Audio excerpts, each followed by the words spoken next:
दोस्तों आपका स्वागत करते हैं एक और न्यू वीडियो में। आज हम लोग बात करेंगे पंजाब नेशनल बैंक से पर्सनल लोन लेने के बारे में। अगर आपको पंजाब नेशनल बैंक से पर्सनल लोन लेना है तो ये वीडियो आप लास्ट तक देखेंगे तो आपको सारी चीज़ें क्लियर हो जाएंगी, क्योंकि पंजाब नेशनल बैंक में बहुत सारे रेट ऑफ इंटरेस्ट चलते हैं, क्योंकि अलग अलग स्कीम के लिए अलग अलग रेट ऑफ इंटरेस्ट लगता है। साथ ही साथ क्या रेट ऑफ इंटरेस्ट लगेगा वो भी जानेंगे, और साथ ही साथ ये भी जानेंगे कि कब आप एलिजिबल होते हो एक पर्सनल लोन अप्लाई करने के लिए पंजाब नेशनल बैंक में, और आपको कितनी मंथली किस्त बनेगी वो भी सब कुछ हम लोग कैलकुलेट करके देखने वाले हैं। ठीक है, तो वीडियो में लास्ट तक बने रहिएगा। वीडियो में लास्ट तक आप बने रहेंगे तो अगर आपने वीडियो लास्ट तक देखी तो हम आपको ये भी बताएंगे कि अगर आप पंजाब नेशनल बैंक में लोन अप्लाई करने जा रहे हैं तो आपको क्या चीज़ ऐसी होनी चाहिए जिससे आपका लोन बहुत जल्दी अप्लाई हो जाएगा, जल्दी मिल जाएगा। तो उसको हम लोग लास्ट में आपको बताएंगे, और उससे पहले आपको ये सारी चीज़ें क्लियर करेंगे कि कैसे लोन मिलता है, कैसे लोन लिया जाता है। तो चलिए शुरू करते हैं। तो अगर आप देख सकते हैं हम पंजाब नेशनल बैंक की ऑफिशियल साइट पर हैं, तो यहाँ पे आपको बहुत सारी स्कीमें देखने को मिल जाती हैं। यहाँ पे देख सकते हो डॉक्टर के लिए अलग स्कीम चल रही है, पेंशनर के लिए अलग स्कीम चल रही है, गोल्ड के लिए अलग स्कीम चल रही है। यहाँ पे पर्सनल लोन बहुत ही बाकायदे मेथड से मिलता है। यहाँ पे जैसे बात कर देते हैं, अगर आप एक इंश्योरेंस एजेंट हैं और LIC में काम करते हैं तो आपके लिए अलग स्कीम चल रही है। अगर आप personal loan scheme for public sector के लिए, कोई इंसान बस पब्लिक मतलब कि public sector in the sense आप कोई सेक्टर में काम करते हो, बस सैलरीड हो, आपको आसानी से पर्सनल लोन मिल जाएगा। अब यहाँ पे देख सकते हो कि डॉक्टर के लिए अलग पर्सनल लोन चल रहा है कि अगर आप डॉक्टर हैं तो आपके लिए क्या रेट ऑफ इंटरेस्ट लगेगा, उनका अलग चल रहा है। अगर आप पेंशनर हैं तो उनके लिए अलग रेट ऑफ इंटरेस्ट चल रहा है। अगर आप देखो scheme house owing senior citizen, देखो अगर आप हाउस ओविंग है और सीनियर सिटीजन है तो आपको मॉर्टेज कॉन्सेप्ट में पर्सनल लोन देखने को मिल रहा है। तो यहाँ पे आपको बहुत सारे डिफरेंट वे में, अब देखो यहाँ पे आपको पर्सनल लोन किस चीज़ पे मिल रहा है, गोल्ड पे पर्सनल लोन देखने को मिल रहा है। तो यहाँ पे आपको अलग अलग रेट ऑफ अलग अलग स्कीम पे अलग अलग पर्सनल लोन देखने को मिलता है। आप समझते हैं कि जो पंजाब नेशनल बैंक का है रेट ऑफ इंटरेस्ट पे पर्सनल लोन मिलना, वो मतलब कि एक पर्सनल लोन कितने % से चल रहा है, कितने प्रोसेसिंग फीस लगेगी, इन सारी चीज़ों को थोड़ा कैलकुलेट कर लेते हैं। अब यहाँ पे देख सकते हो कि जो पंजाब नेशनल का रेट ऑफ इंटरेस्ट चल रहा है सैलरीड एंड सेल्फ एम्प्लॉयड के लिए। अब आप देख लीजिएगा कि आप डॉक्टर हैं तो आप सेल्फ एम्प्लॉयड में आते हैं कि सैलरीड में आते हैं, ये आपको भी पता होता है। ठीक है, तो यहाँ पे रेट ऑफ इंटरेस्ट चल रहा है 10.40% से लेकर के 16.95%। हालांकि ये रेट ऑफ इंटरेस्ट आपके सिविल स्कोर पर डिपेंड करता है। जैसे इन्होंने सिविल स्कोर रिक्वायर्ड करके रखा है 750 ना होकर के 650 होगा, तो आसानी से आप पंजाब नेशनल बैंक में पर्सनल लोन अप्लाई कर देंगे। अब यहाँ पे 5 साल का आपको टेन्योर देखने को मिलता है कि आप इतने साल तक का लोन ले सकते हैं, और उसमें 1% की आपकी प्रोसेसिंग फीस कटती है। मान लीजिए आपने 100 रुपये का लोन लिया तो उस पर 1% प्रोसेसिंग फीस कट जाएगी, तो 99 रुपये आपको मिलेंगे। ठीक है, अब यहाँ पे मान लेते हैं कि आपको कितने लाख तक का लोन मिल जाता है, 20 लाख तक का लोन मिल जाता है। सैलरी इनकम आपकी कितनी होनी चाहिए, as per term consider the down by the bank. आपकी का जो सैलरी इनकम होनी चाहिए एज पर टर्म के अकॉर्डिंग, मतलब कि अगर आप डॉक्टर हैं उसके अकॉर्डिंग अलग सैलरी होनी चाहिए, अगर आप पेंशनर हैं तो उसके अकॉर्डिंग आपकी पेंशन कितनी आ रही है उसके ऊपर डिपेंड करेगा। अब मान लीजिए कि अगर आप एक इंश्योरेंस एजेंट है तो आप कितनी स्कीमें बेच लेते हो तो उसके ऊपर रहता होगा। तो अलग अलग चीज़ों के ऊपर डिपेंड करता है एक पर्सनल लोन। ठीक है, तो ये चीज़ें आपको क्लियर हो गई, आप समझते हैं। चलिए अब बात कर लेते हैं कि आप एलिजिबल कब होते हो एक पर्सनल लोन के लिए अप्लाई करने के लिए। ठीक है, क्योंकि यहाँ पे पर्सनल लोन की बहुत सारी स्कीमें चल रही होती हैं। यहाँ पे आपको भी पता है कि पर्सनल लोन की जो स्कीमें हैं वो चल रही हैं भाई, personal loan for scheme public, doctor और पर्सनल और पेंशनर, ये 3 स्कीम तो स्पेशल स्कीमें हैं।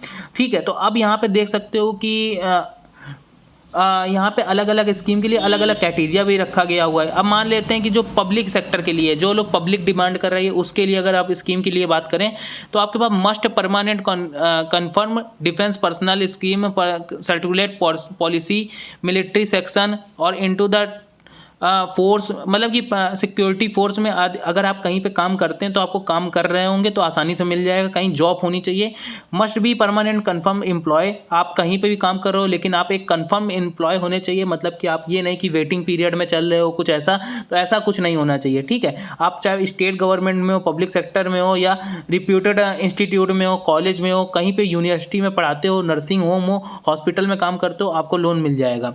अब डॉक्टर के लिए क्या एलिजिबल होना चाहिए, must be a professional qualification doctor whose then annual income 5 lakh पर मोर, मतलब कि अगर उनकी सालाना की जो इनकम है वो 5 लाख से ऊपर है तो आसानी से उनको लोन मिल जाएगा। Must have the continue actual at the present residence of the list 2 years, वो जहाँ पे रहते हैं वहाँ पे उनको 2 साल लमसम काम करते डॉक्टर में काम करते हो गया हो। जैसे मान लीजिए कि आप उत्तर प्रदेश में कहीं फिरोजाबाद साइड रहते हो तो वहाँ पे आपको 1 साल लमसम हो गया हो, मतलब कि 2 साल लमसम काम करते हो गया हो, तभी आप लोन अप्लाई कर सकते हो।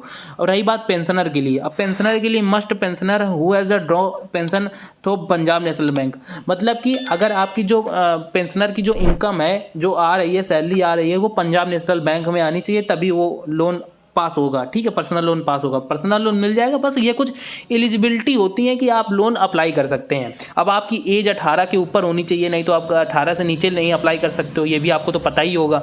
तो ये बेसिक चीज़ें हैं। अब यहाँ पे देखो क्या डॉक्यूमेंट्स क्या लगना है, duly filled the complete loan application from the photograph, आपके पास डूली कंप्लीट एक लोन एप्लीकेशन के साथ विद द फोटोग्राफ आपको देनी पड़ेगी। फॉर्म 60 देना पड़ेगा लेटेस्ट सैलरी स्लिप के साथ, और सैलराइड इंडिविजुअल को भी देना पड़ेगा। ठीक है, सैलराइड इंडिविजुअल फॉर्म 60, आप अगर सैलरी आपकी आती होगी, सैलराइड होंगे तो आपको पता होगा वो फॉर्म 60 क्या होता है। इनकम टैक्स, मतलब कि आपको इनकम टैक्स देना पड़ेगा 3 फाइनेंशियल ईयर्स का, और एड्रेस प्रूफ देना पड़ेगा, एज प्रूफ देना पड़ेगा, और सेल्फ एम्प्लॉयड इंडिविजुअल का भी आपको ये सारी चीज़ें देनी पड़ेगी। सेल्फ एम्प्लॉयड इंडिविजुअल हो तो आपको एज प्रूफ, सैलरी प्रूफ, और एड्रेस प्रूफ, और इनकम टैक्स रिटर्न, और any other documents required by the bank. अगर और अदर जो डॉक्यूमेंट्स लगेंगे तो उसके लिए आपको सीधे बैंक में जाकर के संपर्क करना पड़ेगा।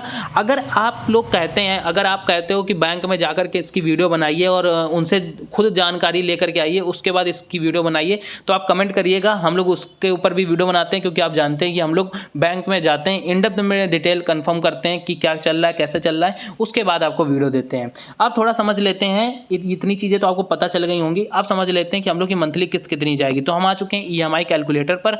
ठीक है, इस ईएमआई कैलकुलेटर की लिंक आपको सिंपल डिस्क्रिप्शन बॉक्स में मिल जाएगी। ठीक है, तो कैसे लोन अपनी मंथली किस्त कैलकुलेट करनी होती है वो भी हम आपको समझा देते हैं। तो इसकी लिंक आपको डिस्क्रिप्शन बॉक्स में मिल जाएगी। यहाँ पे आपको अपना लोन अमाउंट डालना होता है, जो आपको रेट ऑफ इंटरेस्ट लग रहा है उतना वो डालना होता है, लोन टेन्योर डालना होता है, एंड देन कैलकुलेट हो जाती है सारी चीज़ें। तो यहाँ पे पहले आपको पर्सनल लोन सेलेक्ट करना है। ठीक है, तो हमने पर्सनल लोन सेलेक्ट किया। मान लीजिए कि हम 5 लाख का लोन, भाई एक स्पेशल अमाउंट है, जैसे 5 लाख का लोग, ठीक है, 5 लाख का लोन लिया।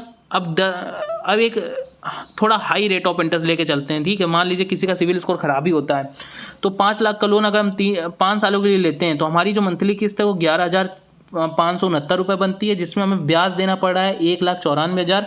टोटल जो बैंक को हमें 5 सालों में पेमेंट करनी पड़ेगी 6,94,165 रुपये, मतलब कि ऑलमोस्ट 7 लाख रुपये हम लोग को करनी पड़ेगी।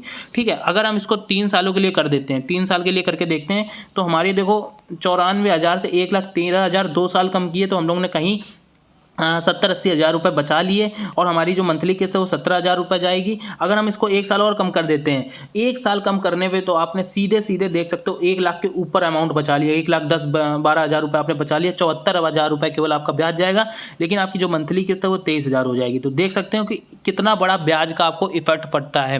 तो आई होप आपको ये चीज़ें क्लियर हुई होंगी। तो इसकी EMI कैलकुलेटर की लिंक आपको डिस्क्रिप्शन बॉक्स में मिल जाएगी, जाकर के आप कैलकुलेट करिएगा। अगर आप कहते हैं कि बैंक में जाकर के इन डेप्थ में उनसे पूछ करके वीडियो बनाइए जैसे हम लोग बनाते हैं, वैसे अगर आपको चाहिए तो आप कमेंट करिएगा, और आपके जो माइंड में क्वेरी चल रही हो, जो माइंड में क्वेश्चन आ रहे हैं, उसके बारे में अगर आपको जानना है तो आप कमेंट करिएगा, डेडिकेटेड उसके ऊपर हम लोग वीडियो बना देंगे। तो आई होप आपको ये वीडियो पसंद आई। वीडियो पसंद आई तो वीडियो को लाइक करें, चैनल को सब्सक्राइब करें। मिलते हैं किसी और धमाकेदार वीडियो के साथ, तब तक के लिए गुड बाय, जय हिंद, जय भारत।